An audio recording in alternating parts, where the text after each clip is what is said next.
শ্রীরাম বলেন, প্রভু করি নিবেদন, কেমনে হইল মুক্ত সহস্রলোচন। মুনি বলিলেন, শুনো দশরথ সুত, হইলেন বাসব সহস্র জনিযুত। লজ্জাযুত হইলেন দেব পুরন্দর, কি হবে উপায় সব ভাবেন অমর। অশ্বমেধ করিলেন তখন বাসব, জনি ছিল ঘুচিয়া হইল নেত্র সব। এই রূপে কথাবার্তা কহিতে কহিতে তিনজনে চলিলেন গঙ্গার কূলেতে। পাষাণ হইল মুক্ত কৈবর্ত তা শুনে, নৌকোখানি লইয়া সে পলাইল বনে। কৈবর্তকে ডাকিয়া কহেন তপোধন, না আসিলে ভস্য আমি করিব এখন। এত শুনি কৈবর্তের উড়িল জীবন, আসিয়া মুনির কাছে দিল দর্শন। মুনি বলিলেন, কৈবর্ত তোমারে, গঙ্গায় করহ পার এ তিন জনারে। কাতর কৈবর্ত কহে করিয়া বিনয়, নৌকাখানি জীর্ণ মম শত ছিদ্রময়। তবে যদি আজ্ঞা করো মোরে তপোধন, স্কন্ধে করি পার করি তোমা তিনজন। কোথা হতে আসিল এ পুরুষ সুন্দর, পায়ের পরশে মুক্ত করিল প্রস্তর। এ কথা শুনিয়া আমি সভয়ে অন্তর, চরণ ধুলিতে মুক্ত হইল পাথর। নৌকা মুক্ত হয় যদি লাগে পদধূলি, কি দিয়া পুষিব আমি মোর পোষ্যগুলি। করিবে গৃহিণী আমারে গালাগালি, বলিবে মুনির বলে নৌকা হারাইলি। যদি বলো শ্রীরামের চরণ ধোয়াই, নতুবা লাগিলে ধুলি তরণী হারাই। তরণীতে তরাই করিতে আরোহণ, ধোয়াইল কৈবর্ত শ্রীরামের চরণ। শ্রীরাম লক্ষ্মণ বিশ্বামিত্র এই তিনজনে, পাটনি করিয়া পার দিল তিনজনে।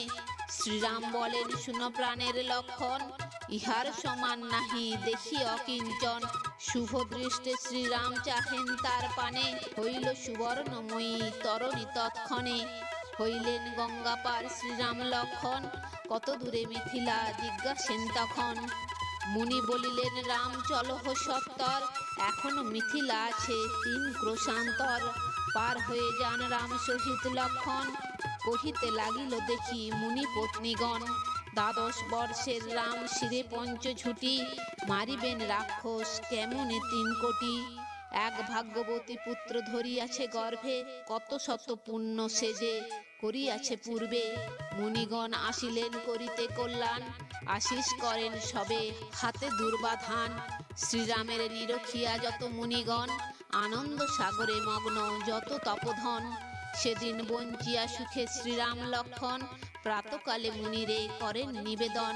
যে কার্য করিতে আসিলাম দুই ভাই, সেই কার্যে অনুমতি করহ গোসাই। মুনিরা বলেন, শুনো শ্রীরাম লক্ষণ, এখনই করিব যজ্ঞ সকল ব্রাহ্মণ। আমরা যখন করি যজ্ঞ আরম্ভন, রক্ত বৃষ্টি করে দুষ্ট তারকা নন্দন। না পারি করিতে ক্রোধ আমরা ব্রাহ্মণ, যদি ক্রোধ করি হয় ধর্ম উল্লঙ্ঘন। শ্রীরাম বলেন, প্রভু করি নিবেদন, অবিলম্বে কর যজ্ঞ ক্রিয়া আরম্ভন। শুনিয়া রামের কথা তপস্বী সকলে, খোলা কুশ লইয়া গেলেন যজ্ঞস্থলে। কেহ ব্যাঘ্র চর্মে বসে কেহ কুশাসনে, বসিলেন পূর্বমুখ হইয়া আসনে। বেদ পাঠ করিতে লাগিলেন সকলে, মন্ত্রের প্রভাবেতে আপনি অগ্নি জলে। যজ্ঞের যতেক ধূম উড়ায় আকাশে, দেখিয়া রাক্ষসগণ মনে মনে হাসে। আমরা জীবন্তে থাকি মুনি যজ্ঞ করে, 3 কোটি নিশাচর সাজিয়া চলরে। 3 কোটি লইয়া মরিচ নিশাচর, সাজিয়া আইল তারা যজ্ঞের ভিতর। সংকেতে শ্রীরামের জানান মুনিগণ, আসিছে রাক্ষসগণ কর নিরীক্ষণ। দেখিলেন রঘুবীর নিশাচরগণ, ব্যাপী আছে বসুমতী না যায় গণন। শ্রীরাম লক্ষণ করে ধরি ধনুর বাণ, আকর্ণ পুরিয়া বাণ করেন সন্ধান। পাদপ পাথর লয়ে আসিল বিস্তর, ভয়ঙ্কর কলেবর যত নিশাচর। কটাক্ষেতে নিক্ষেপ করেন রামস্বর, তাহাতে পড়িল 1 কোটি নিশাচর। 1 কোটি পড়ে যদি রণের ভিতর, অন্য কোটি আসিল লইয়া ধনুস্বর। Hello friends, welcome to my channel Vedic Planet. কেমন আছেন সবাই? আশা করি সবাই খুব ভালো আছেন, সুস্থ আছেন, শান্তিতে আছেন এবং যে যার নিজের জীবন আনন্দে অতিবাহিত করছেন। বন্ধুরা, আমার এই চ্যানেলে সহজ বাংলা ভাষায় বিভিন্ন প্রকার হিন্দু শাস্ত্র যেমন বেদ, উপনিষদ, পুরাণ, রামায়ণ, মহাভারত, গীতা ইত্যাদি বিভিন্ন প্রকার ধর্মগ্রন্থ নিয়ে আলোচনা করা হয়। আপনারা যারা এই শাস্ত্রগুলি সম্বন্ধে জানতে ইচ্ছুক কিন্তু পড়ার জন্য সময় পান না, তারা এই চ্যানেলের ভিডিওগুলি দেখতে পারেন। তো বন্ধুরা, আজকে আমাদের আলোচনার বিষয় হলো শ্রী রামচন্দ্র কর্তৃক 3 কোটি রাক্ষস বধ ও মুনিগণের যজ্ঞ সমাধান এবং সীতা দেবীর দেবগণের নিকট বর প্রার্থনা। তো আসুন পরবর্তী অংশ শুনে নেওয়া যাক। 1 কোটি পরে যদি রণের ভেতর অন্য কোটি আসিল লইয়া ধনুশ্বর, হীরাবান জিরাবান অতি খরধার মারেন ইন্দ্রের বাণ কৌশল্যা কুমার, খুরুপা সুরূপা বাণ পশুপথ আর রাক্ষস উপরে পড়ি বলি মার মার, গলাতে নির্মিত মণিমাণিকের কাঠি রামবাণে পড়িল রাক্ষস 2 কোটি।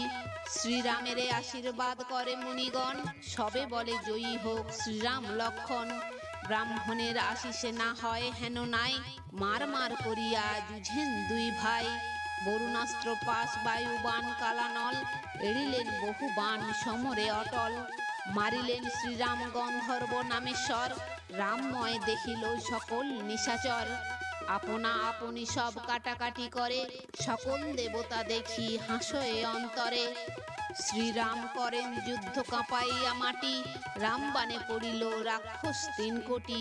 3 কোটি পরে যদি রণের ভেতর রামের উপর মারে তীক্ষ্ণ সব স্বর, নিরন্তর বাণ মারে নিশাচরগণ কত সহিবেন আর ভাই 2 জন, হইলেন জর্জর বাণেতে রঘুবীর শোনিত শোভিত অতি শ্যামল শরীর, আশীর্বাদ করেন অমর দ্বিজচয় হোক রামের জয় রাক্ষসের ক্ষয়, ব্রাহ্মণের আশীর্বাদে বাড়িল যে বল মার মার করিয়া গেলেন রণস্থল, আকর্ণ পুরিয়া বাণ মারেন রাঘব বরিশয়ে বর্ষায় যেমন মেঘ সব, অর্ধচন্দ্র বিশিখের কি কহিব কথা তাহাতে কাটেন রাম 2 পাত্র মাথা।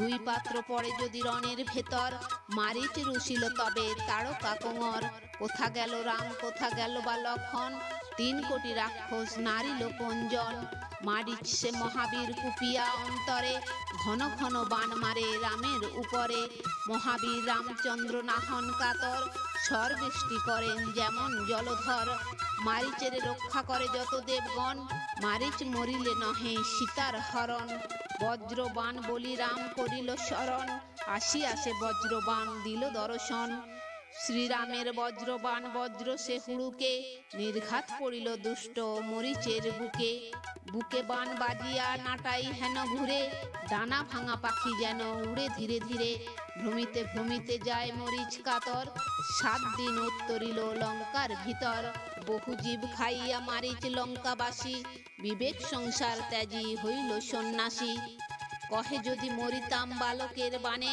কি করিত দস্যুবৃত্তি কি করিত ধনে, শিরে জটা ধরিয়া বাকল পরিধান শয়নে স্বপনে করে রামময় ধ্যান, বটবৃক্ষ তলে তপ করিল আরম্ভন রাম বিনা মারিচের অন্য নাহি মন, হেতা যজ্ঞ মুনিরা করিল সমাধান আশিস করেন রামে দিয়া দুর্বাধান, যজ্ঞ অবশেষে সেই ফল মূল ছিল খাইতে সে সব ফল 2 ভাইয়ে দিল, সে রাত্রি বঞ্চেন রাম মুনির আশ্রমে প্রভাতে একত্র হন মুনিগণ ক্রমে, সভাতে বসিয়া যুক্তি করে সর্বজন সামান্য মানুষ নহে রাম নারায়ণ, যিনি যজ্ঞেশ্বর যজ্ঞে রাখিলেন তিনি দশরথ পুণ্য ফলে অবতীর্ণইনি, রাক্ষসের ভয় করো কি কারণে আর রাক্ষস বধার্থে হরি নিজে অবতার, করিলেন এই পঞ্জনক ভূপতি রাম বিনা তাহাতে না হবে অন্য কৃতি, বিশ্বামিত্র বলেন শুনহ রঘুবর মিথিলাতে হইবে সীতার স্বয়ম্বর, করেছে প্রতিজ্ঞা এই জানকীর পিতা হরধনু ভাঙিবে যে তাকে দিবে সীতা, কত শত নরপতি আসে আর যায় দেখিয়া হরের ধনু হারিয়া পলায়, দেখিলাম যে তোমারে বীর বলবান মনে হয় ধনু করিবে 2 খান, শ্রীরাম বলেন আজ্ঞা করো যে এখন তাহা করি তব আজ্ঞা লঙ্ঘে কোনজন, এ কথা কহেন যদি কৌশল্যা নন্দন রামের লইয়া যান সকল ব্রাহ্মণ, হাতে ধনু করি যান শ্রীরাম লক্ষণ আগে পাছে চলিলেন সকল ব্রাহ্মণ। বিশ্বামিত্র বলিলেন, শুনো রঘুবর, অগ্রেতে গমন করি জনকের ঘর। এ কথা শুনিয়া রাম বলেন তাহারে, আগে গিয়া বার্তা দেহ জনক রাজারে। বিশ্বামিত্র দেখিয়া উঠিল সর্বজন, আইস বলিয়া দিল বসিতে আসন। মুনি বলিলেন, শুনো জনক রাজন, তব ঘরে আইলেন শ্রীরাম লক্ষণ। তারকারে মারিলেন হেলায় যে জন, অহল্যার করিলেন সাপ বিমোচন। কৈবর্তকে তারিলেন কৃপা বিতরণে, 3 কোটি রাক্ষস মরিল যার বাণে। সেই রাম 12 বৎসর বয়ক্রম, লক্ষণ তাহার ভাই 2 অনুপম। এ কথা শুনিয়া রাজা রাজসভাজন, কহিল সীতার বর আসিল এখন। আসিল সমস্ত লোক করিতে দর্শন, বন্ধুকর ধরিয়া ধাইল অন্ধজন। সবে বলে দেখিব লক্ষণ আর রাম, মিথিলার সব লোক ছাড়ে গৃহকাম। উচ্চ করি বান্ধিয়াছে শিরে পঞ্চঝুঁটি, গলাতে নির্মিত মণি মাণিক্যের কাঠি। বিশ্বামিত্র লয়ে যান জনকের ঘরে, অনুব্রজে রামেরে লইল সমাদরে। উল্লাসিত কহেন জনক নৃপবর, আসিল সীতার বর এতদিন পর। কৌশিক বলেন, শুনো শ্রীরাম লক্ষণ, জনকের প্রণাম করহ 2 জন। গুরুবাক্য অনুসারে শ্রীরাম লক্ষণ, করিলেন শ্রীরাম রাজাকে সম্ভাষণ। আলিঙ্গন দিলেন জনক দোহাকারে, ভাসিলেন তখন আনন্দ পারাবারে। মহাযোগী জনক জানেন অভিপ্রায়, গোলক ছাড়িয়া হরি দেখি মিথিলায়। ধুরঝুটির দুর্জয় ধনু আছে যেইখানে, সভা সহ গেল সেই স্বয়ম্বর স্থানে। হেনকালে জনক বলেন কুতহলে, সভায় বসিয়া কথা শুনেন সকলে। যে জন শিবের ধনু ভাঙিবারে পারে, সীতা নামে কন্যা আমি সমর্পিব তারে। এ কথা শুনিয়া রাম কমল লোচন, ধনুকের সন্নিকটে করেন গমন। হেনকালে সীতা দেবী সহ সখীগণ, অট্টালিকা পরি উঠে করেন নিরীক্ষণ। জানকী বলেন, সখী করি নিবেদন, কোনজন রাম বা লক্ষণ কোনজন।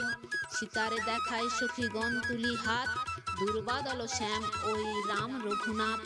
রামের দেখিয়া সীতা ভাবিলেন মনে, হে বিরিঞ্চি করিও না বঞ্চিত এ ধনে। দেবগণে প্রার্থনা করেন সীতা মনে, স্বামী করি দেহ রাম কমল লোচনে। কৃতাঞ্জলি সুনিশ্চিতা প্রার্থনা করেন সীতা, শুনহ যতেক দেবগণ। যদি রাম গুণনিধি মিলাইয়া দিল বিধি, তবে হয় কামনা পূরণ।